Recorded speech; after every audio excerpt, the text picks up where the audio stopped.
Assalamualaikum teman-teman, kali ini aku membuat cah kue lobak telur. Ayo mari cek. Hai teman-teman, kemarin kan aku sudah membuat caranya membuat kue lobak ya. Sekarang ini ada sisa adonan yang kemarin. Di sini aku mau ukur ini loyangnya, loyang stainless. Loyangnya yang lebarnya nih ukuran 1 jari nih ya. Nah ininya 2 jari, panjangnya 2 jari, lebarnya 1 jari begitu. Nah aku potong daun, lebarnya sama dengan dasar loyangnya seperti ini. Ini tuh daunnya sudah dimasukkan ke freezer ya teman-teman, jadi daun sisa begitu.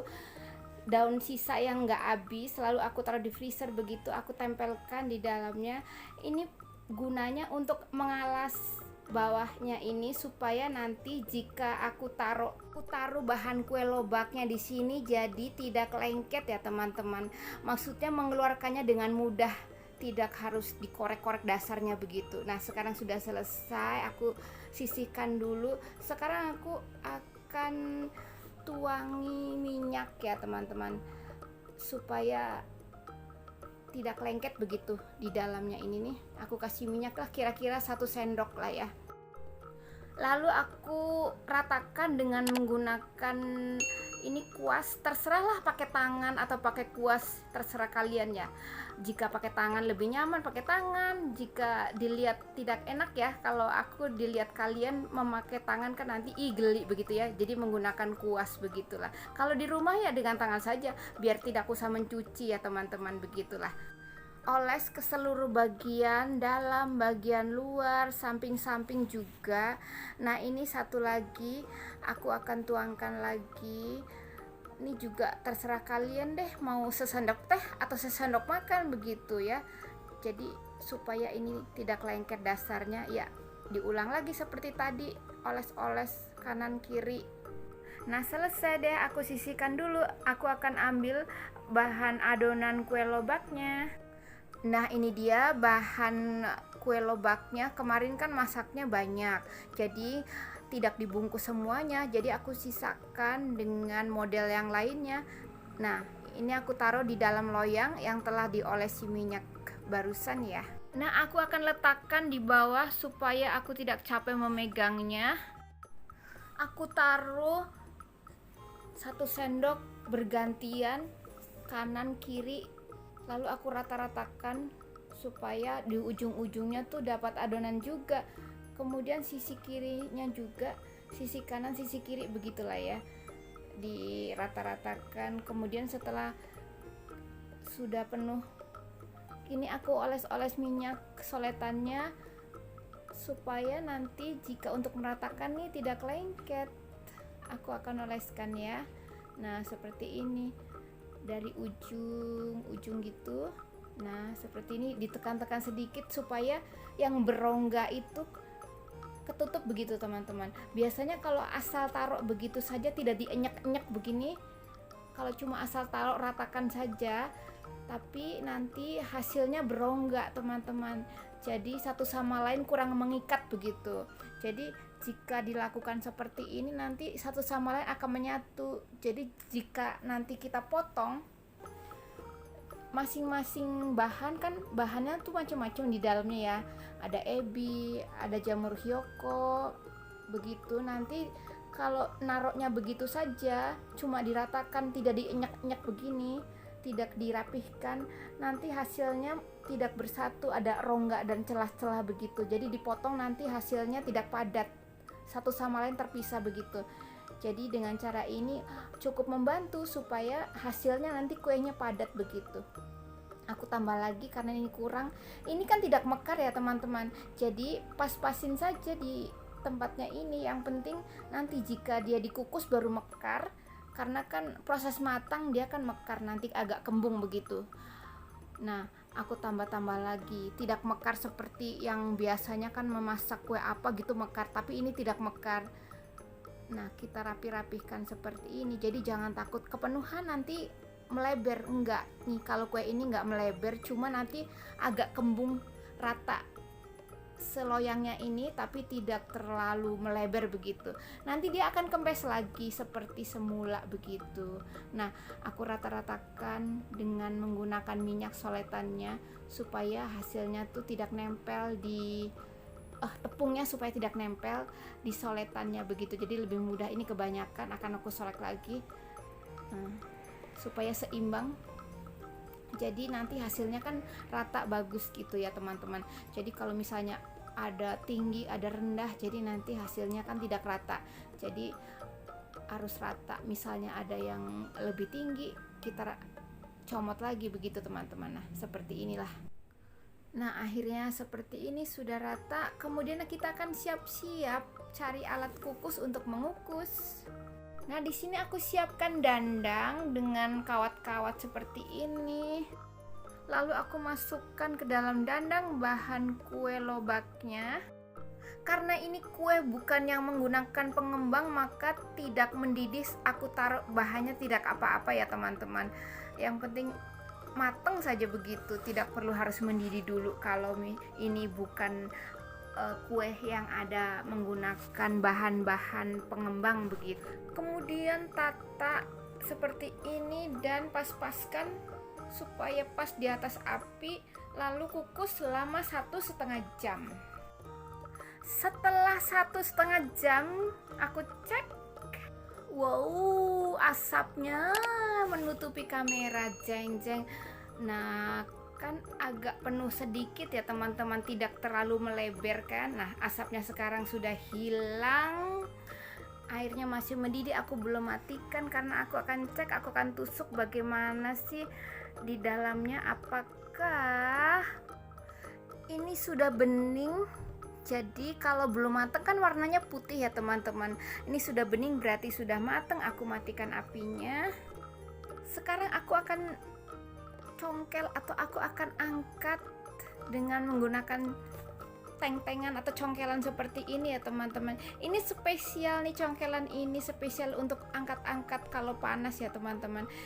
Jadi kan dandangnya kan dalam, jadi kalau dengan menggunakan lap tentunya tangan kita yang kesusahan atau kesenggol dengan panci panas itu. Dengan menggunakan alat ini itu cukup membantu. Nah, sekarang aku angkat ini satu lagi. Aku cari posisi bagaimana supaya pas dan nantinya jika aku angkat ini tetap tidak jatuh begitu, tetap bertahan seperti ini. Nah, akhirnya selamat. Wow. Tinggal satu lagi nih, terakhir aku posisikan supaya ini tetap di sini dan meleset. Kurang pas. Nah, sekarang aku angkat nih. Pelan-pelan.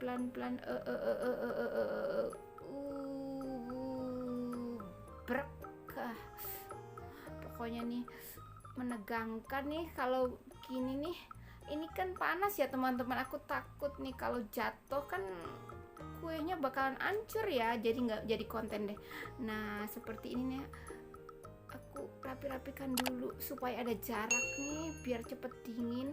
Bawahnya sih sudah ada kan ya tray begitu, tapi ya kalau berdekatan nantinya kan nggak membantu buat cepat dingin ya teman-teman. Nah, seperti ini sudahlah, aku posisikan seperti ini ya. Tuh, kita tunggu dingin. Bukan kita deh, aku aja. Kamu kan nonton ya. Yuk lanjut.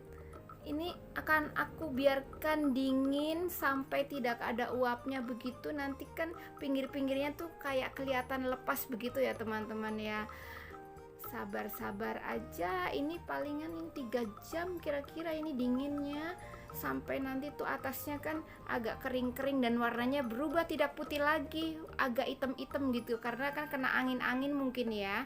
Jadi terlihatnya tidak bersih putih seperti ini lagi, tapi ada kehitam-hitaman sedikit begitu. Nah, ini dia tanda-tanda sudah dingin. Tuh kan pinggir-pinggirnya tuh retak dan memisahkan, maksudnya terpisah dari loyang begitu ya, dari dinding-dinding loyang. Nah, jika tidak kita oles minyak maka akan terus melekat begitu, tapi karena dioles minyak jadi memisahkan, tidak perlu dikorek-korek yang bagaimana, sudah terpisah sendiri dari dindingnya ya kan, seperti ini nih contohnya. Kemudian aku ambil soletan ini nih, Aku akan keluarkan dari loyangnya.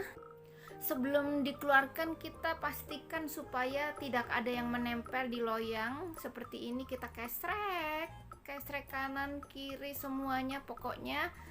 Kemudian aku siapkan wadah yang tertutup kira-kira pas buat 3 loyang itu. Di sini aku akan masukkan ke dalam wadah atau ke dalam kotak ini.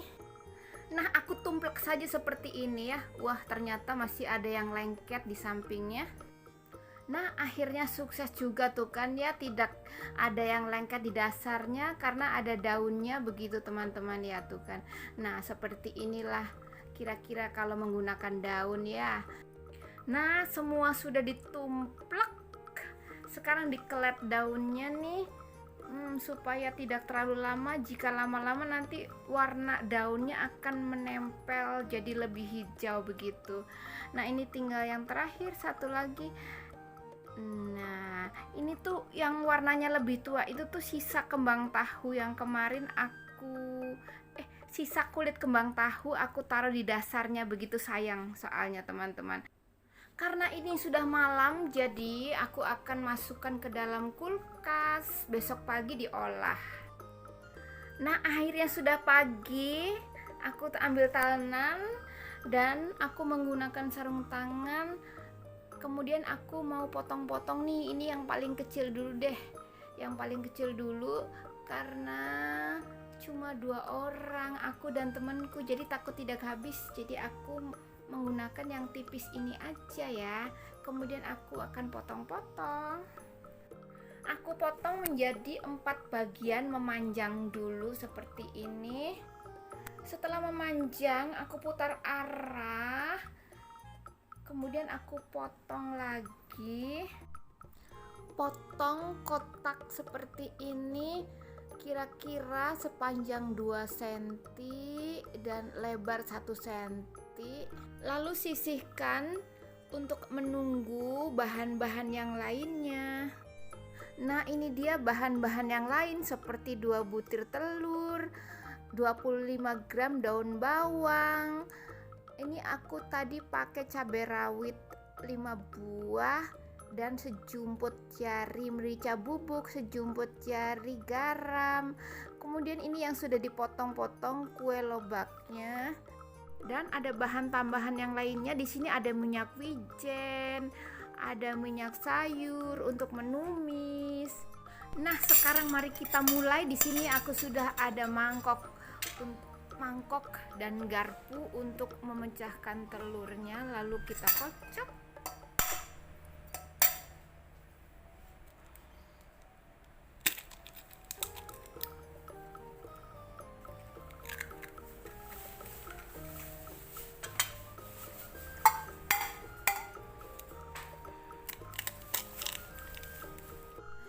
Tunggu, ada pecahan kulit telurnya, aku buang dulu tadi ya. Nah, sekarang tambahkan merica, lalu garam.